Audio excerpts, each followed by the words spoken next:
আসসালামু আলাইকুম ভিউয়ার্স, আজ আমি আপনাদের সাথে শেয়ার করব বাসায় তৈরি ঘি।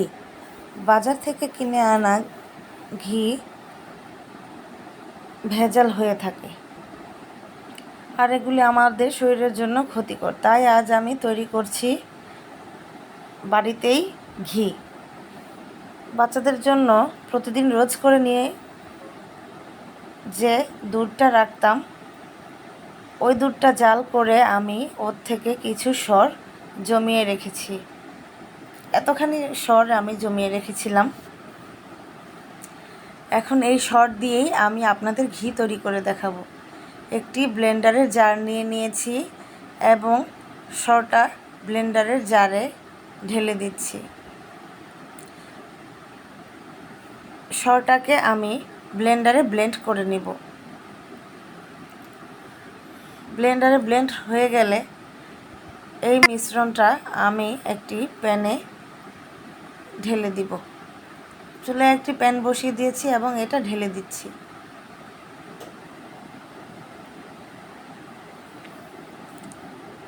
আমাদের এটাকে মিডিয়াম লো ফ্লেমে জ্বালিয়ে নিতে হবে। জ্বালিয়ে নেওয়ার হয়ে গেলে আমাদের ঘিটা তৈরি হয়ে যাবে। তো এখন আমি এটাকে আস্তে আস্তে নেড়ে চেড়ে নিব। দর্শক, আপনারা দেখতে পাচ্ছেন এটা থেকে এখনই ঘি উঠে আসছে এবং আস্তে আস্তে যখন এটা নাড়তে থাকবো তখন চারপাশ থেকে ঘিগুলো উঠে আসবে এবং আস্তে আস্তে এটা হতে থাকবে। বলক চলে এসেছে। দর্শক দেখতেই পারছেন কি সুন্দর চারপাশে ঘি জমে রয়েছে। এখন এটাকে অনবরত নাড়তে হবে যাতে নিচে লেগে না যায়। আস্তে আস্তে যখন ক্রিমের মিশ্রণটা ঘন হয়ে আসবে তখন দেখতেই পারছেন এই অবস্থায় আছে। আমরা আবার একটু নেড়ে দিব যাতে নিচে লেগে না যায়। নাড়তেই হবে। এখন দেখা যাচ্ছে যে অনেক ঘি উঠে এসেছে এবং পুরো বাড়ি এই ঘিয়ের ঘ্রাণে মই মই করছে। এই ঘিটা যখন শেষ পর্যায়ে চলে আসবে আপনারা ইচ্ছা করলে এরকম হালকা রঙও করে নিতে পারেন, কিন্তু আমার কাছে আরেকটু গাঢ় কালারটাই ভালো লাগে, তাই আমি আরেকটু ভেজে নিব। দেখতেই পারছেন আমার ঘিগুলো এখন একটি ডার্ক কালার হয়ে এসেছে। এখন আমি আপনাদের দেখিয়ে দিচ্ছি। দেখেন কত সুন্দর একটা কালার এসেছে।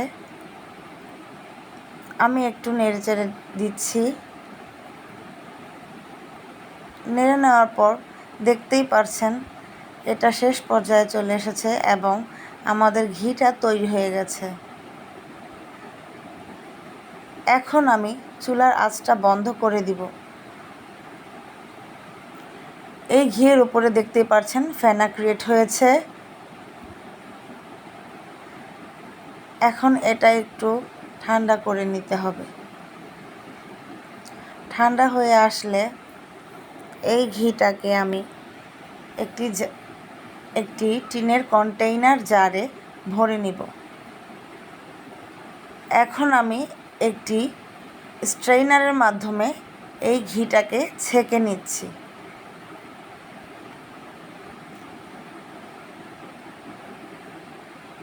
ঘিটা আপনারা খুব সতর্কতাবশত ছেঁকে নেবেন।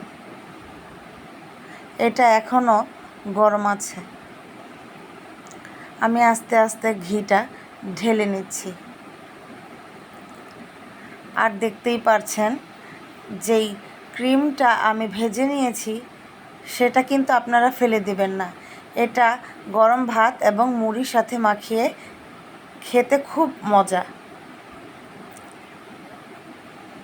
আমার এই ঘিটা এতখানি পরিমাণে হয়েছে। এখন আমি একটা টিনের কন্টেইনারে এই ঘিটা ঢেলে নিব এবং একটু জমিয়ে নিব।